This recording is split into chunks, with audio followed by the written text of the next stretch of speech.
Je pense, monsieur Bourdin, que la situation est grave dans notre pays. Nous sommes engagés dans un scénario à l'espagnol. Je dis ça avec gravité. Je suis surpris de voir le manque de réactivité du gouvernement français sur les questions économiques et sociales. Il est urgent de lancer un plan de compétitivité. Si la réflexion est en effet en cours sur la question de la compétitivité et de la nécessité de la soutenir dans notre pays, eh bien, ce qui est décrit est très, très prématuré. Il y aura sur ce quinquennat une trajectoire. Non pas sur quelques mois, je ne suis pas moi pour l'expression choc. L'économie française, elle n'a pas besoin d'être choquée, elle a besoin d'être accompagnée et redressée. C'est indispensable.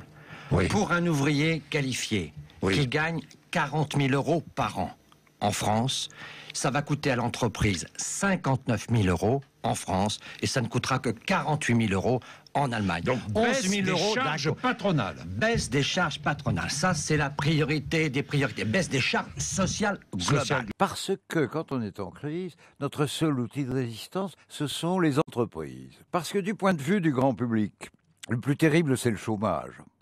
Et si on ne soulage pas massivement les entreprises françaises, elles vont licencier davantage. Le chômage va augmenter. Évidemment, faire passer un peu de charge des entreprises sur les ménages est cruel pour tout le monde.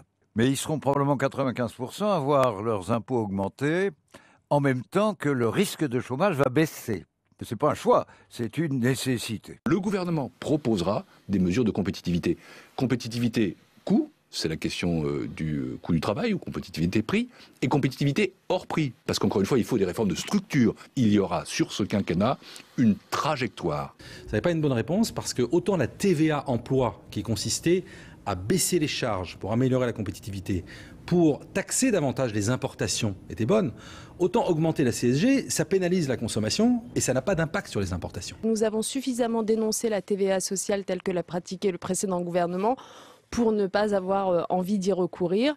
Quant à la CSG, je crois que ça n'est pas non plus la réponse idoine. Il faut, je pense, vraiment réfléchir à plusieurs dispositifs. La gauche a toujours considéré que si allègement de charges il doit y avoir pour les entreprises, alors il doit y avoir conditionnalité. Je voudrais simplement dire que la semaine dernière, le Premier ministre nous annonçait pas de CSG. Cette semaine, on parle de 40 milliards en 4 ans de prélèvement au travers de la CSG. Je dirais que cette politique-là n'est pas une politique de transparence, de vérité. Qu'ils le disent. Et d'autre part, il ment Jean-Marc Ayrault, il ment François. En tous les cas, Jean-Marc il Ayrault. erre.